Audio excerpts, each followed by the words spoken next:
enter the hideout. I'm just going to draw in the rooms because I want to use this battle book because I never get to use it. First things first. Let's draw this up.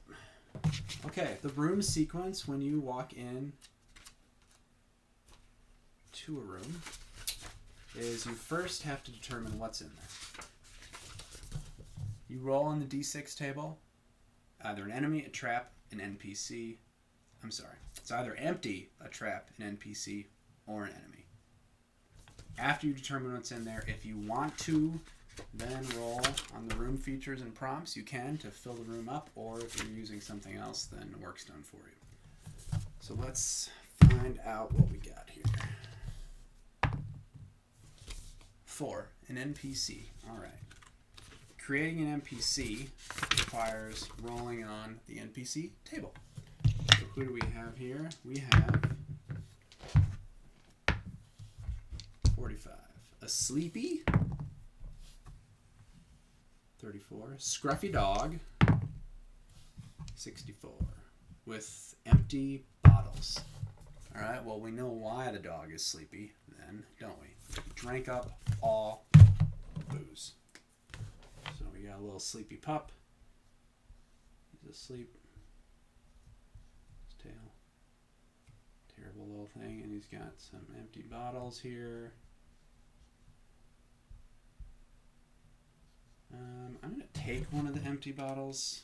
How many are there? This is again where you can just ask yourself questions. There's a how many portion of the oracle. So let's see, we get 2. So there's only 1. All right. So there's 1 bottle. I'm going to take it, add it to my inventory. Don't know if I'll need it, but it's good to have. I see the dog sleeping there. Whew, he's scruffy, so he could be diseased. I am going to try and sneak past him. If you are trying to do something within a room while you're exploring rooms, just think of what you want to do and decide what attribute best fits it. So for this, dexterity. Great.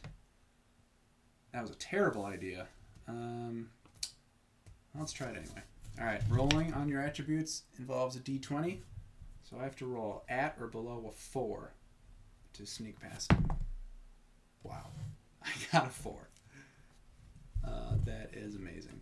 So when you roll exactly your attribute, it's a great success.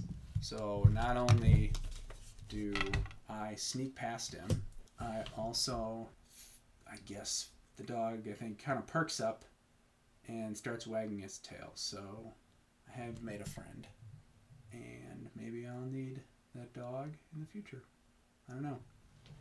Either way, we made it through the first room. We had an NPC there. The NPCs also have stats. If you were to have this scruffy dog join you, he would have the stats of 15 armor class, 12 hit points, and d4 damage. Wow, he's actually really good. Unfortunately, if you're playing rules as written, you can only do one thing per room. I can only either try and sneak past the dog, or attack the dog, or pet the dog. I can't pet the dog, then ask him, try and convince him to join my team, then do something else. So just for a little more tension in the game, I try and just limit what we do to NPCs to 1 action per room. So I'm not going to try and also convince him to come with me, just because I feel like he's good where he's at. Plus he's really sleepy, and I don't really want to bug him. Alright, so room 1 is down. Alright, we're going to go to the next room. Character's already there, so I'm just going to add another room.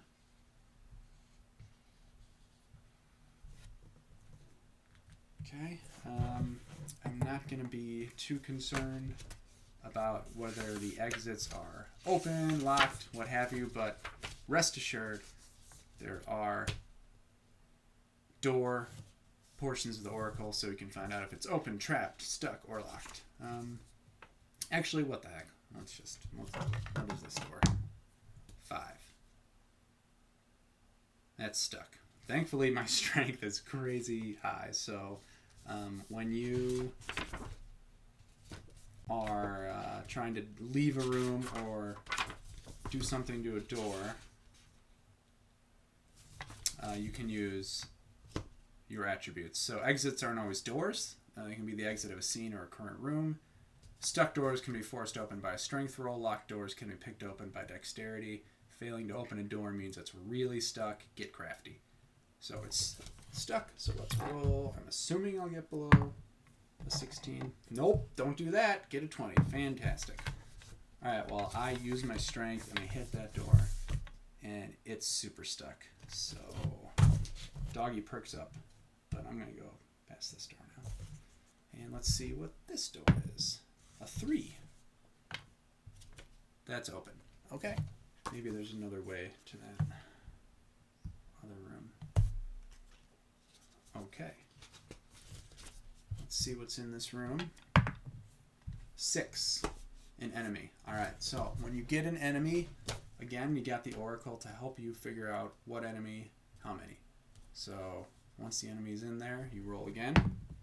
We got a 1. It's an underling. And how many? 5, 2. So we've got 2 underlings, 2 ice imps. Alright, so we've got our 2 ice imps there. And now let's talk about combat. Player character always acts first unless the narrative dictates otherwise. No reason for us to be surprised here, so we're going to be rolling first. Roll a d20. You got to roll equal to or under your attack ceiling. Ours is 16. Alright, I rolled a 15, which means it's a hit. If it's a hit, roll for damage. Subtract damage from the enemy's HP. When your enemy reaches 0, they are defeated. We've got 2 imps. They each have 4 HP, and they do 1d6 damage. Hey, so do I. Okay, I'm going to attack this first one here. I do my d6. If I get a 4 or more... Nope, I get a 3. Okay, so he's down to 1. Okay, now it's the imp's turn. Just like me, enemies need to roll their attack ceiling or less to hit. If they hit, then we can talk about defensive moves. If they miss, we'll just go on. So imp with the spear rolls. He has to roll at or below his attack ceiling of 9. He does. He rolls a 2. So he is hitting me at this moment. Now we have a choice. We can either take the hit or attempt to defend. So if we take the hit, and we get our HP subtracted. If we defend, we can do a defensive move. So you roll the damage first to see what the incoming damage is going to be, which then you can choose what to do. So this is going to be a 6 damage hit. Alright, that's a big hit. So I'm going to try and defend against this. When you are defending, you choose what you want to do. You can dodge, block, distract, or counter. Dodging involves dexterity, blocking is strength, distracting is wisdom, and countering is rolling 2d20. Since my strength is the highest, I have the best chance to do that. So I'm just going to try and block it using my strength. So again, I just need to roll at or below my strength score of 17. 10. Yep, great. Alright, so I blocked his move. So even though he hit me, I was able to block it with my strength. But the catch is you can't do the same defensive move twice in a row. So what's nice is the character sheet lets you mark what your previous action was. So I put it here because I blocked, which means I can't block again unless I'm doubling down, which we can talk more about. So I've just blocked here. Now it's the other imp's chance to attack. He rolls, see if he can roll attack ceiling of 9 or below. He doesn't. He rolls a 15, so his arrow goes wide. All right, now it's back to my turn. I roll my attack ceiling. I rolled a 19. I was trying to get 16 or less. So I miss. I swing and I miss my halberd, which now there's 2 imps still here. Alright, imp 1, even though he's a little bit injured, rushes at me. He gets a 13, so he misses. Imp 2 shoots his arrow. He gets a 14, and he misses. A lot of misses going on. Now it's back to me. Let's see if I can get 16 or less. I do. So now I get to roll damage again. And I get a 6. So, when you roll a 5 or a 6 on a d6, or a 7 or an 8 on a d8, whatever the 2 highest values are, that's when you get momentum. Momentum lets you do an additional attack on the dice down the chain. So, since I rolled a 6 on my d6, that's the highest value, so I get momentum, which means that I also get to roll a d4, since it's the next dice down on the chain, which is 4. So my hit is doing a total of 10 damage. Now, momentum does carry over. If you defeat an enemy mid-momentum, remaining damage is applied to the other foe in the same turn. So I go on a tear, and I swipe through him, taking him down to 0, and my carry-on momentum takes him down for an additional 9 points, which takes care of his 4. So they are both wiped out in a single blow. And because they're underlings, when you defeat them, you get treasure equal to 100 gold for each underling. So that's an additional 200 gold for that fight. And we clear the room. Since the room is clear now, what you can also do in the room is search for a clue. Throughout your quest, if you find 3 clues, you can also roll on the boss's weakness, which gives you double damage. So I'm going to roll my d20 to search the room for a clue. If I got a 10 or less, I would have found a clue. I didn't. I got an 11. So I searched this room and found nothing. Okay. On to room number 3. Let's see. This door, I got a 3, so the door is open. Let's use this as a hallway. It connects to this room. Nice big circle. Alright, so I walk in, and again, let's roll the room contents.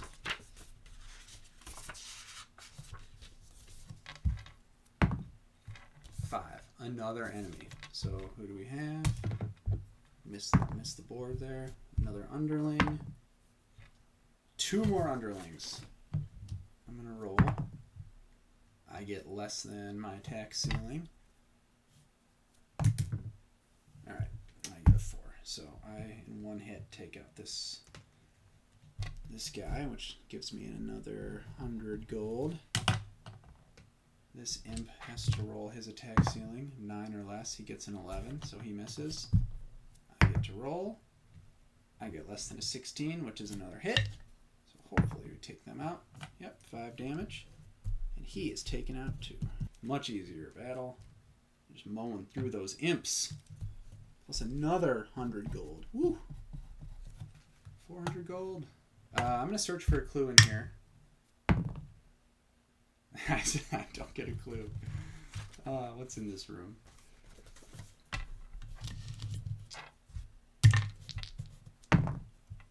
$24. Pedestal with a faintly glowing book or a tablet plus treasure. Ooh, okay. When you roll on the features and prompts and it has a plus treasure at the end of it, you can also roll on the treasure table because there's treasure in there. But, alright, so there's a pedestal with a book on it. It's glowing, I guess. Okay. I'm going to look in the book. Does the book have anything useful? Is it in a language I can read? No. Okay. That's great. Are there pictures? Yes, but they're really faded. Okay. Well, this book isn't really doing me any good. Must just be an old artifact. However, since I get to roll on the treasure table, maybe underneath it is a secret compartment with treasure. So when you roll on the treasure table, you can roll the D20 table here. So I rolled a 4, which is 2d6 times 10 gold. Okay, not bad. 40. To 440 gold. On to room number 4. We are cruising through this dungeon. Let's see if we can get in this room now that we're on the other side of it. Ho ho! Ho ho! That door is stuck. Alright. Wow. What is in this room? Both doors were stuck leading into it. I need to get 16 or 17 or less. 20. Wow. Alright. Well, I can't get into this room. I'm gonna maybe rely on my little dog friend. I'm gonna go back here and see if this dog will help me, since I know he's friendly, because I had a really good roll when I was trying to sneak past him. So that leads me to believe that he is super friendly. I'm gonna see if he might, if I put him into this room, will he... Well, first let's see if he'll even follow us, right? Is he gonna follow us? No. And he's fast asleep. Alright, well, that's a dead end. Alright, I'm gonna go back here. Do I see any other parts of this room that I might be able to use to get around the door, or anything else in this hallway? Yes, but it is blocked by some old planks. Maybe there's a covered up hole here somewhere on the side. Let's see that there's some planks here covering something up. Well, I am super strong, so I'm gonna bust those in. There we go. I finally get to break something. So I break something and it opens up into kind of a frozen tunnel area that leads to the top of this room. Alright, so I'm in this little cave. And I'm going to call that the 4th room. Let's see what's in here. I roll on the room, and it is another NPC. I always find that I either get a lot of one thing in a quest, or a lot of one other thing. Like, it'll be all traps, or it'll be all NPCs. I think this is an NPC dungeon. Alright, so who do we got here? We have a screaming golem. Oh, no. That's scary. With a dagger. Oh, but jeez. Okay. This guy looks like a golem, and he fits with the ice theme. He's kind of cool. Alright. Okay, I am going to see this NPC's reaction, which is also on our handy-dandy oracle. Took me a while to find it. It's there. It's 3rd from the bottom. 3. Opposed. Uh-oh. Okay. I don't want to fight him. So you can avoid a fight. And these rules just kind of let you sneak by, bash through, or cast distraction. That's where the distraction spell comes in. Avoiding a fight also rewards you a bonus of 200 gold. Failing to avoid a fight immediately begins the battle and puts you at disadvantage, which gives you +3 to your attack rolls for the whole fight. So I'm going to try and bash through him and just get through this thing. I just need to roll 17 or less. Oh, wow. Come on. I'm having the worst luck on my strength rolls. All right. I guess he charges at me, and it's time to fight. And this guy has 13 attack ceiling, 12 hit points, and a d6 damage. Well, and I'm at disadvantage. And for a narrative reason, I definitely don't go first here, since I was trying to bash him. So he has to roll 13 or less. He rolls a 12. Alright, what's his damage? 1. I'm just going to take that. So he hits me for 15. 15 left. My turn. I'm going to cast... No, I'm going to attack.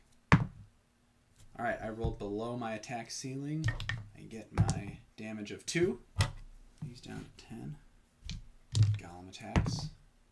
He misses me. I guess I jumped back. Alright, I attack him.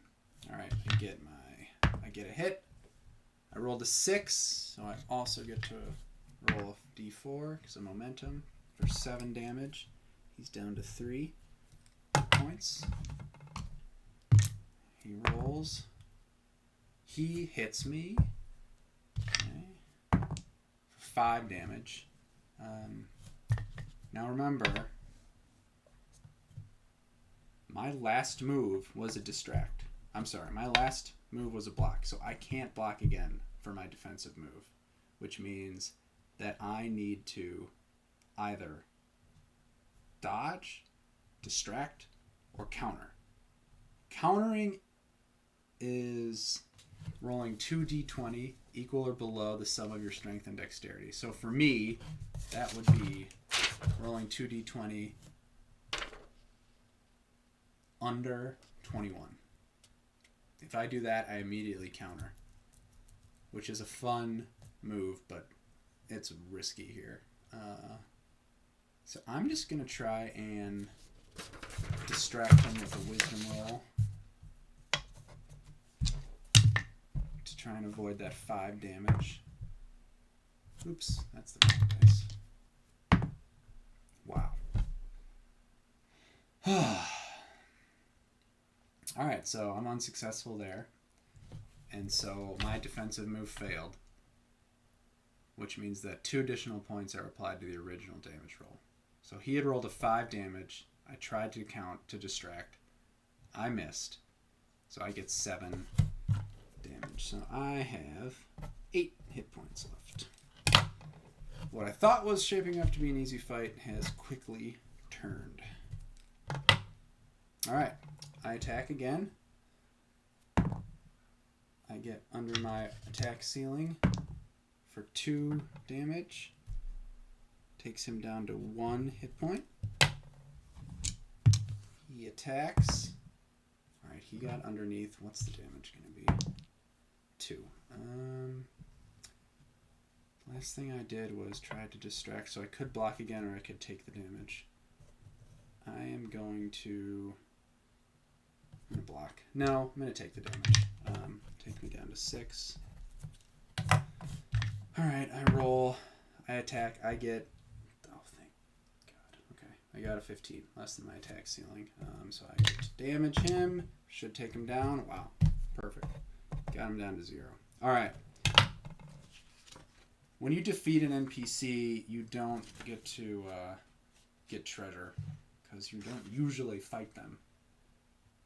But this one we did.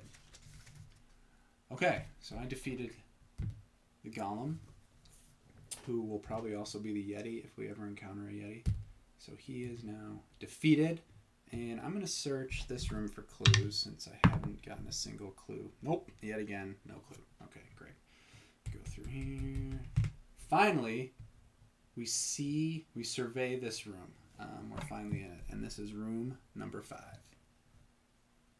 This might be a good time to take a break, because this is getting to be a long video. You know what? Let's finish this room up, then we'll take a break. And I'll do another video tomorrow to finish up our 10-room dungeon crawl. 10 rooms is kind of a lot. Anyway, 5th room. Ooh, what's going to be in here? Probably another NPC. No, probably not. 3. Oh, a trap. Nice. That means I think we've covered almost all the types of rooms. All right, for traps, should go the other way. You roll to determine the trap. So you roll a d12. So let's see what we got. 3. These clear dice are hard to read, so don't buy them. Poison gas. Ooh. Okay. Now, so we know what the trap is. Traps can be detected, disarmed, and avoided. First thing you want to do is detect a trap. Roll on your wisdom to do that. So we've been having terrible wisdom. Let's see. 11. Yep. Yeah, that's great. Okay. So yet again, we fail our wisdom roll. So if you fail to detect a trap, it automatically triggers the trap. To avoid the damage from the trap, you have to roll on the associated stat. Let's say we're in here. We're in the middle of these poison gas clouds. You have to roll on the stat that is listed here on the table. So for poison gas, we have to roll on our wisdom. It's a little hard to see, you know. Great. So we'll roll on our wisdom again. No. Yeah, that's... Uh-oh. Ooh, should have healed. Oh, great. I was so excited to defeat the golem, I forgot to heal. Which I do a lot, actually. Yeah, so when you fail your roll, you take the damage from the trap. Damage from traps is rolled at d6 and applied to any party member that's affected. So I have to roll d6. If I get a 6, I'm dead. Nope. I got a 1. Great. So I only take a little bit of damage from here, from the poison gas. And it dissipates. So we have our door leading out. And we have successfully gotten through half of our frozen knighthood lair dungeon. Had a couple of fun fights. Had a sleepy dog that wouldn't wake up when we needed him most. And we had a golem that was opposed to us.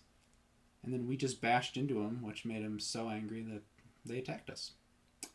And we defeated them, thankfully. But we'll wait for round 2 to see how my little metal character fares in the next 5 rooms. Then hopefully we can defeat Sorcerer Frieza.